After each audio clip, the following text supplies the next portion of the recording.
Picture this. You're standing outside a crowded room.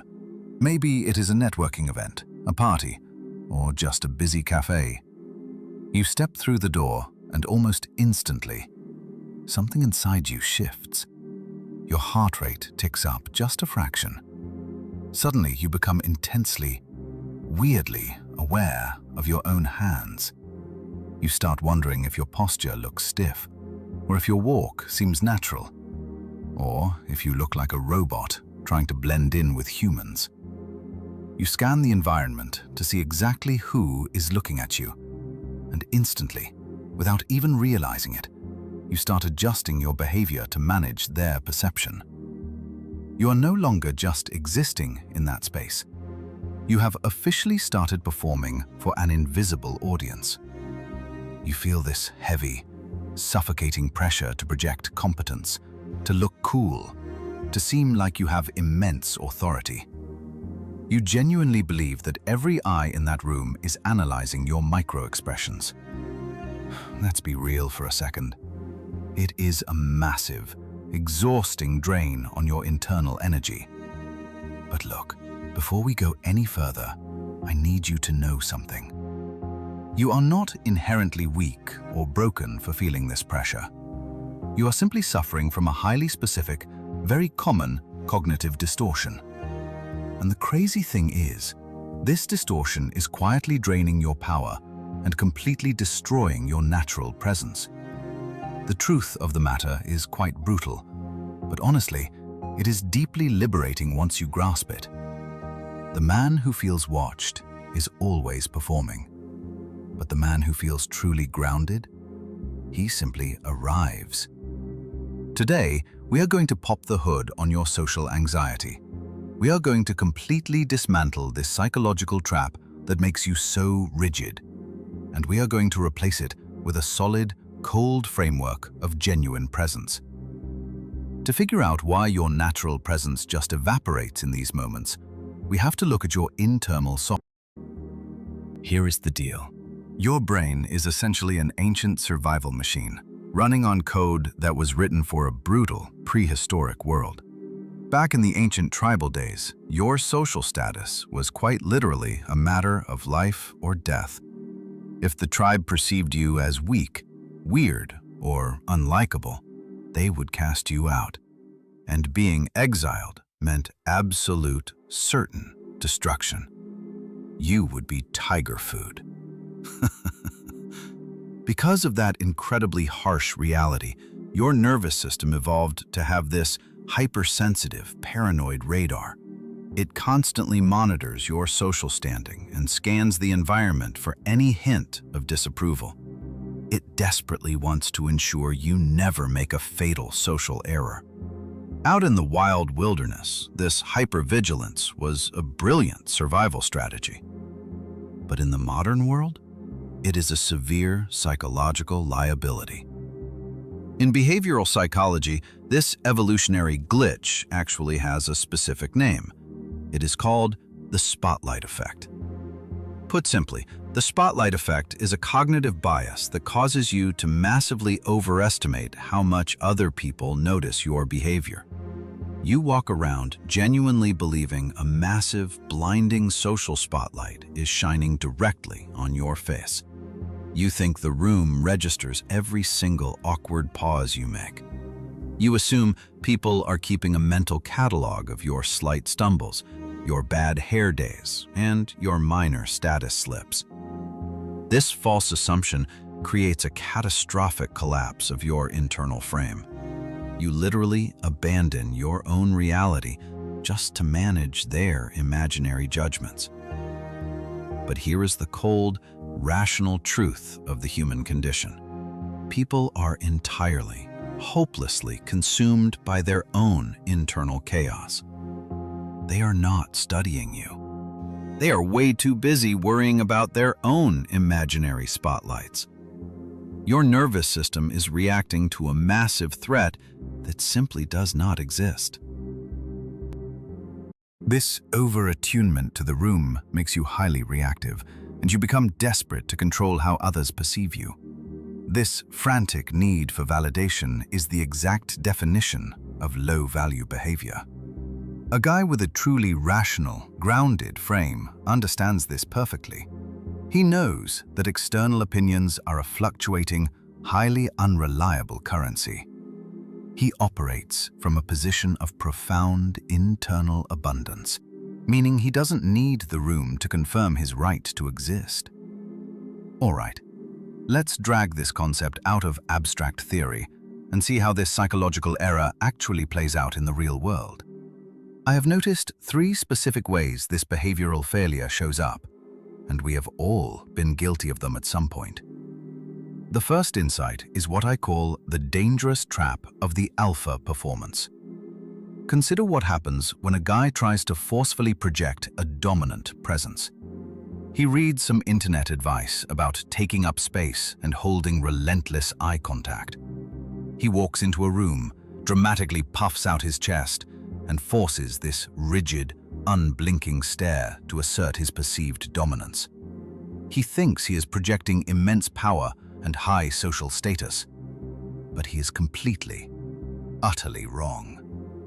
This highly calculated performance actually broadcasts massive internal insecurity.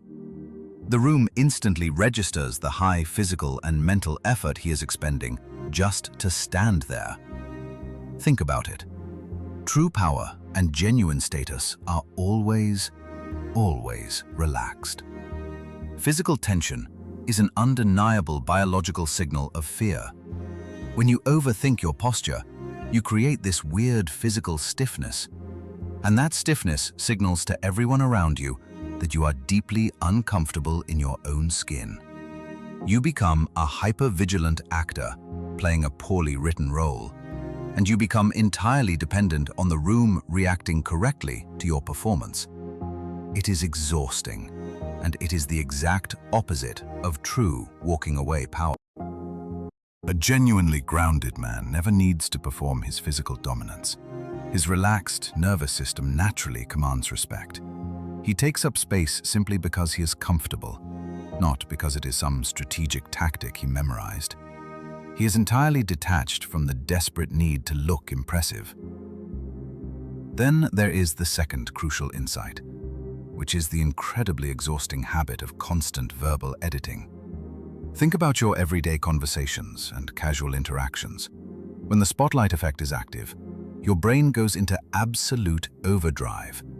You become terrified of saying the wrong thing, or stepping on toes, or killing the mood. So, what do?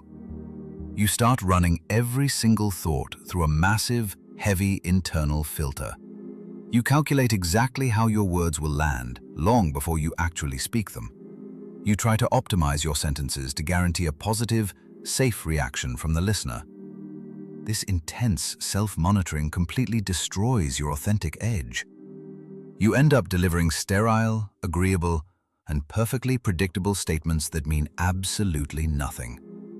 You might even find yourself agreeing with opinions you actually despise, just to maintain a fragile social harmony. You laugh at jokes that aren't even funny, just to fit in. This behavior triggers a vicious validation loop in your brain. You are essentially sacrificing your genuine personality for a tiny, fleeting hit of social approval. You become a social chameleon, constantly shifting your colors to match the environment. But let me tell you a fundamental, undeniable truth about human dynamics. A man who constantly filters himself possesses absolutely zero mystery and zero leverage. He is perceived as a safe, predictable, and ultimately boring liability. Respect is never, ever built on a foundation of desperate agreeableness. Genuine respect requires friction. It requires tension, and it requires the willingness to stand alone with your thoughts. When you finally stop editing yourself, you introduce natural polarity into your life. Sure, you will alienate some people, but you will deeply, magnetically attract others. And that brings us to the third applied insight, the dramatic magnification of minor social mistakes. Imagine you are at a gathering, having a good time, and suddenly you make a minor error. You accidentally spill a drink, or you stumble over your words. Maybe you tell a story and the punchline just spectacularly crashes and burns into total silence. The insecure man experiences this tiny hiccup as a devastating, bleeding ego injury. The spotlight effect immediately convinces him that everyone noticed, everyone cares, and everyone is secretly judging him. He assumes his social value in that room has just plummeted to absolute zero. So, what does he do next to survive this perceived crisis? He panics. He tries to forcefully and awkwardly recover the situation. He over-explains his mistake, or he laughs entirely too hard and too long at himself. He builds an entire dramatic courtroom in his own mind, and he aggressively prosecutes his own confidence. He acts as the judge, the jury, and the executioner of his own perceived value. And he does all of this without a single shred of actual evidence that anyone even cared. This frantic overcorrection signals a desperate need to control the outcome. It shows everyone in the room that his emotional stability is dangerously fragile. Now, look at the man who has actually mastered his internal mechanics. He drops a glass, or he tells a bad joke. He encounters the exact same awkward social friction. He even feels that primitive biological spike of embarrassment because, hey, he is human. But here is the difference. He applies pure, unshakable detachment. He simply allows the awkwardness to exist in the air. He does not rush to fill the silence or apologize for his basic existence. He understands that a minor slip does not alter his fundamental worth as a man. He maintains absolute frame control through the sheer, quiet discipline of his non-reaction. Now, I have to call out something that drives me crazy. The modern self-improvement space aggressively pushes a very dangerous myth right now. Society loves to tell you to just fake it until you make it. They tell you to project false confidence until it magically becomes your reality. Let me be crystal clear about why this is a massive deception.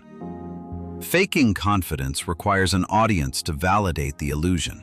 It forces you to constantly monitor how well your magic trick is working on the people around you. It keeps you trapped right inside the exhausting mechanics of the spotlight effect. It basically forces you to take on a second job as a full-time illusionist. This completely destroys the quiet mystery that is required to maintain actual mutual respect. A man who constantly demands external proof that his act is working is just exhausting to be around. Let's observe the stark contrast between these two distinct profiles so you can see it clearly. The reactive man enters a space and immediately scans the crowd for approval. He abandons his primary mission in life just to manage their perception of him. He seeks external validation to forcefully soothe his own internal, swirling chaos. The observer's brain instantly registers this highly anxious, messy, mixed signal. In a split second, he transitions from being a respected equal to a burdensome, needy liability.